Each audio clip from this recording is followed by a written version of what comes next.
Welcome back to United Games Authority. I'm Shade Hunter, and today we're going to be starting our full masterclass. Last time we went over the settings on how to get started with a friend, but we're going to dive into and create a new game, and we're just going to leave it as the Navezgane map. I'm going to leave it as the Alpha 21 masterclass because some people may not quite understand how everything works. So,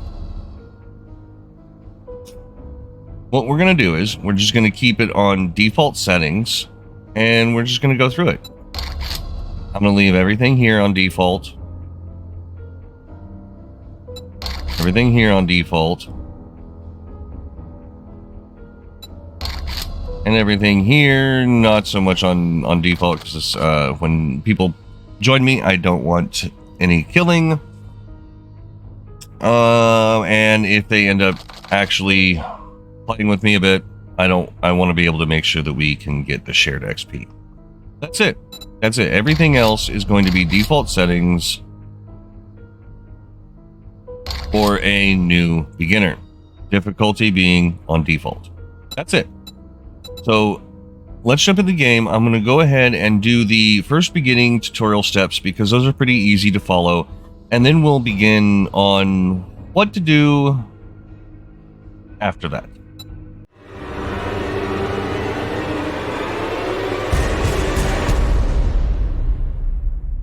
You're all going to die down here.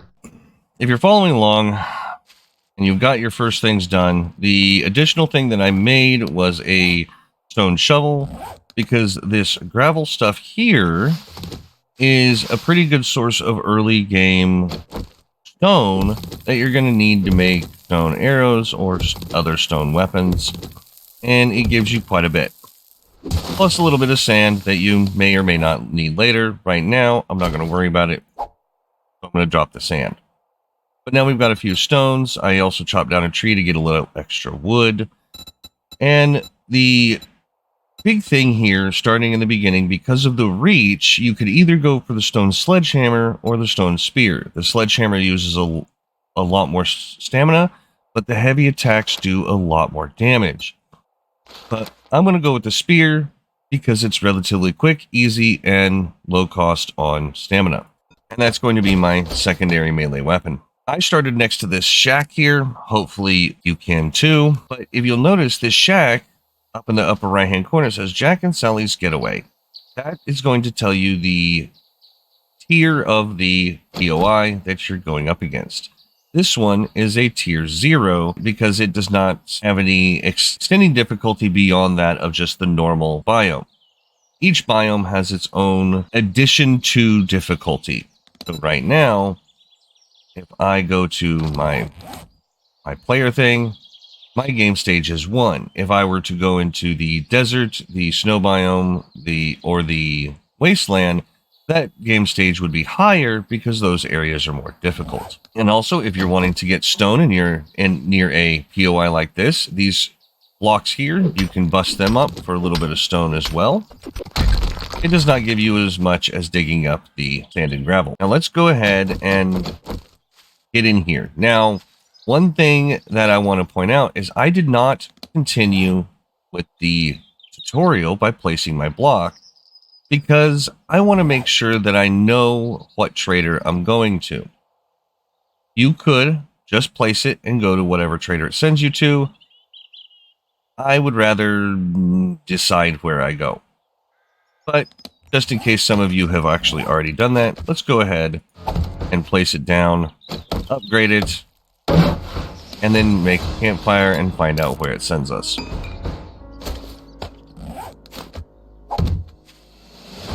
And then it says locate trader 1.5 kilometers away in that direction. Oh boy. So since it's so far, I've missed a piece of garbage right here. Pipes. Those are nice. Let's go ahead and do a quick tutorial on how to go through a POI early game. First of all, you want to crouch. Second of all, load an arrow into your bow. Now, this pile of garbage here, if you step on that, you can activate zombies quicker. Let's go ahead and bust that up. Then let's get up here and kind of peek inside. See, we got a zombie in there. So we're going to want to see if we can take him out before he wakes up. There's also an opening on the other side of here. But this is a great spot because this door is unlocked. And I have a good shot at his head.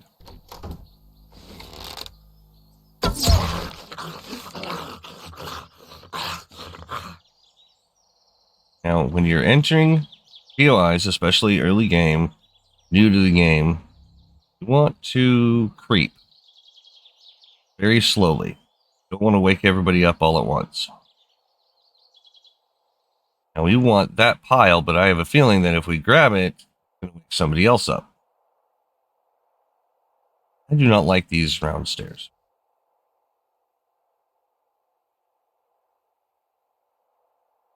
I can't peek in there.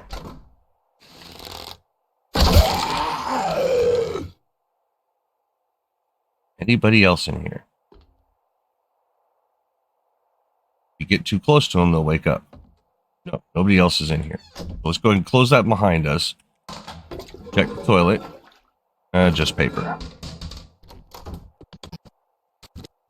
Alright, let's see if we can sneak up here. Well, first of all, we want to... We really should have more arrows, but I didn't see any more nests outside.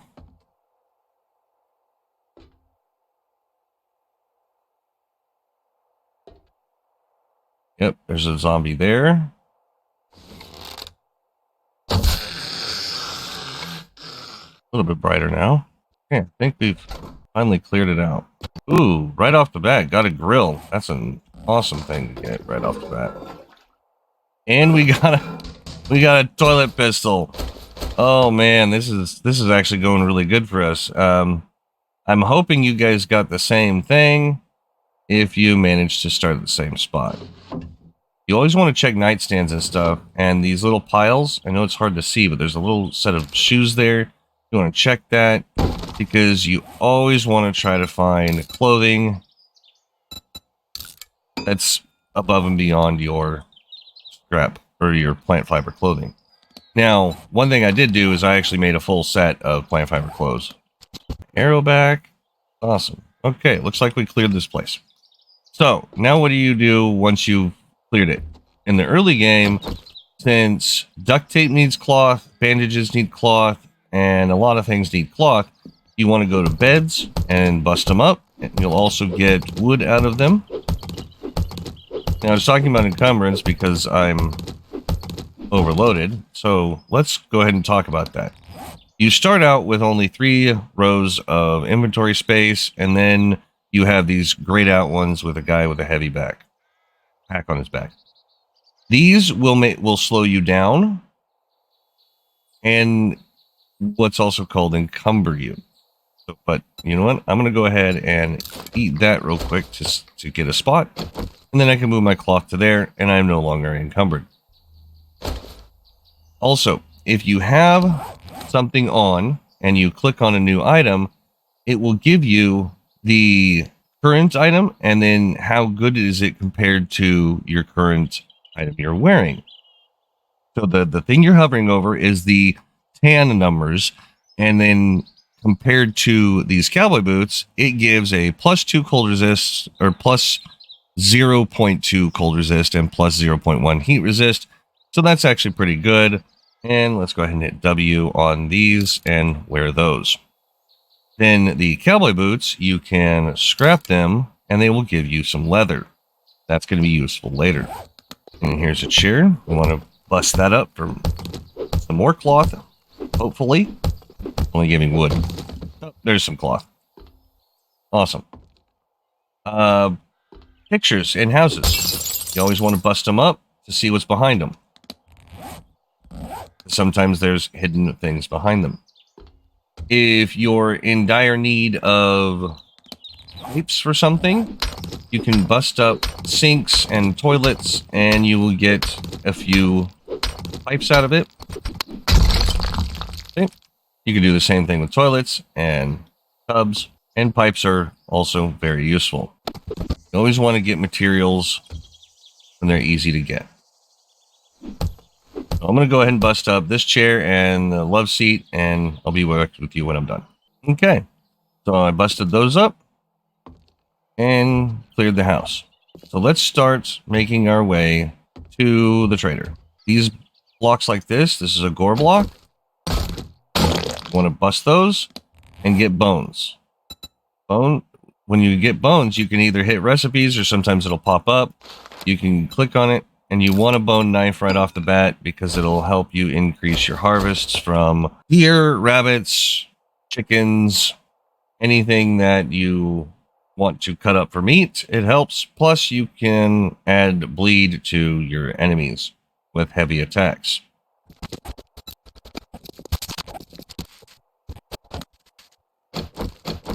Okay, came across another house here.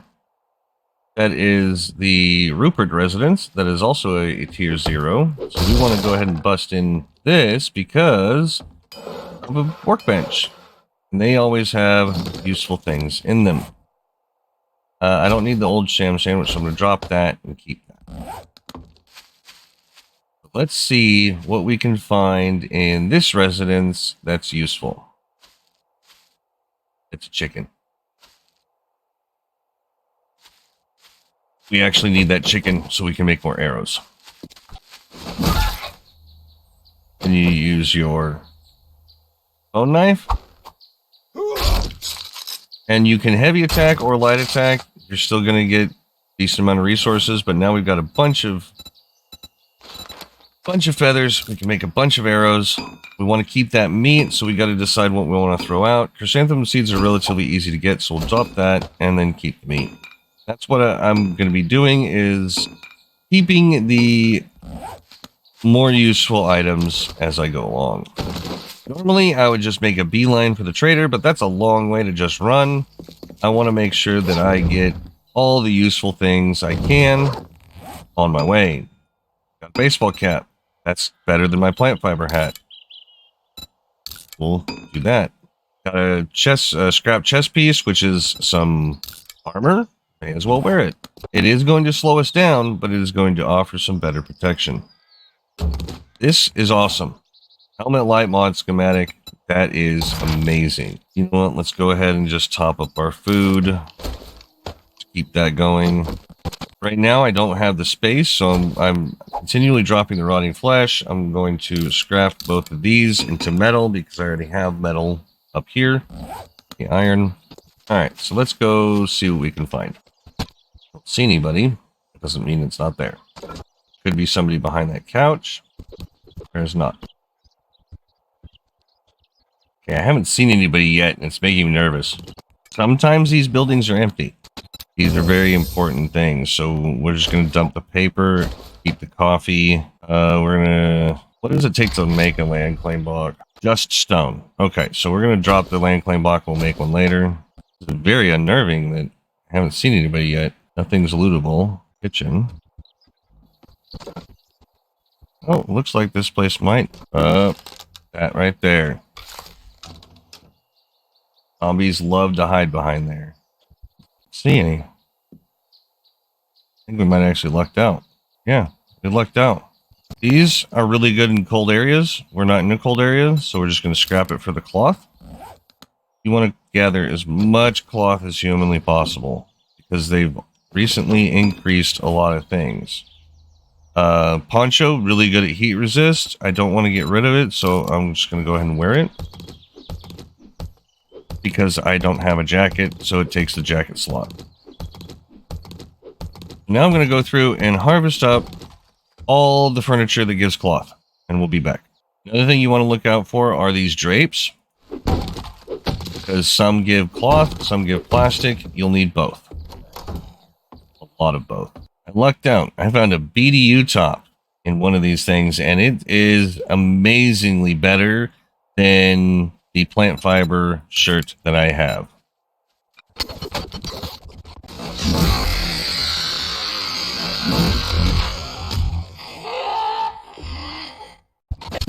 Sometimes when you're in a house, you will attract the attention of zombies outside. You bust up fire things like that, you'll get coal. And that's very useful as well. Don't really have anything that I want to get rid of at the moment, so we can get coal later. Alright, let's continue on. Mailboxes. Very important for you to check every single one of them because of books.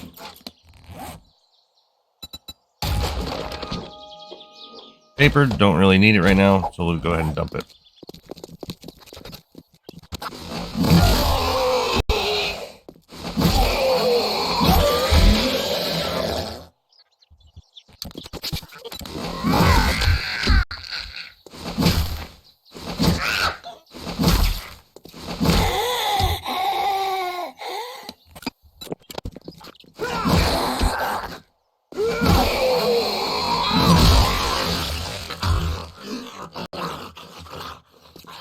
If you come across places like this on your travels to your trader, I would highly recommend you not approach them if you're new to the game, because this one itself might not look too big, but if you look at the top right corner, this is a tier 3 POI. There could be some pretty nasty things inside. Now, Savage Country is a clothing store, so we definitely want to make sure we remember this on later. So we're going to save it as a store. Marking good places on your map is a good idea because you can turn it on and off. You turn it on, it'll show up on your compass, and then you can turn it off and it won't be there and clutter things up. So we will come back to that later.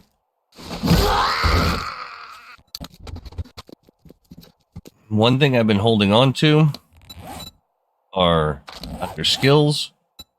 As soon as you finish the tutorial, you get these 4 perk points. I haven't been using them because I didn't know what to put them in right away. But since we're heading to the trader, I'm going to go ahead and grab the Daring Adventurer because that's going to increase the loot and availability of things the trader has. Also, I'm going to go ahead and pick up Advanced Engineering because that's going to help make glue cheaper later on. Plus, it's going to increase the chance that we'll find engineering books and be able to craft some better things later. I'm also going to go ahead and jump into Electrocutioner. I'm going to be building in such a way that is probably the safer way to go when exploring this world. So we're going to be going into that, and then we're going to jump one more into Intellect. Now, with everything we have in our inventory, we should have enough to make a pipe baton. We want this instead of the club. So we're going to craft the pipe baton and scrap the club, because the pipe baton right now will do the same damage, but we have bonuses from the intellect tree to our pipe baton, so it'll actually be doing better for us.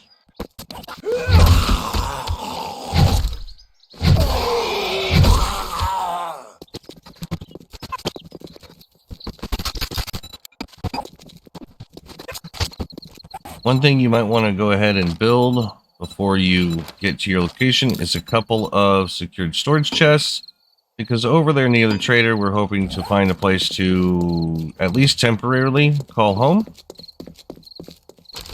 That way we can empty our inventory and continue on. We're going to be selling those rocket launcher parts, so we want to go ahead and hang on to them. Now, it is getting late, so I'm going to try to get to the trader as quickly as possible so that we can get set up for nighttime.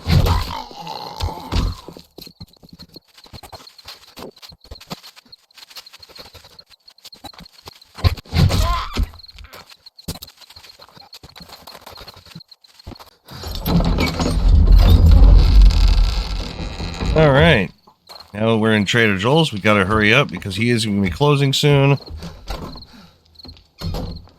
We will come back here later. We want to grab a easy job. Wow, they're all super far away.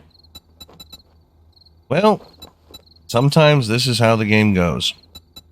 So we're just going to go this 800-meter one to fetch Sean Shack. Unfortunately, we do not have the time. We need to find some place to hunker down for the night. So what I intend on doing, and he's way out here in the middle of nowhere.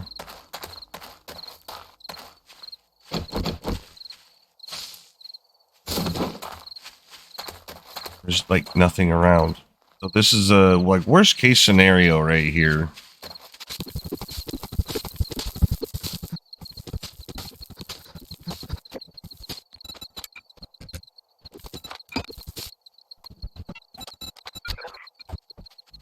Fortunately, this is what we have to work with for the first night. So I'm going to spend my night digging out a little shack underground, hidey hole. And this is going to be the base of operations for a little bit until we can find a trader that is closer to civilization. And that has been surviving day 1 and 7 days to die. Thank you very much for watching. I really do appreciate it. If you liked what you see, if it was remotely helpful or at least a little entertaining, please hit the like button. And if you want to see more, hit the subscribe button. I'll catch you on the flip side. Later.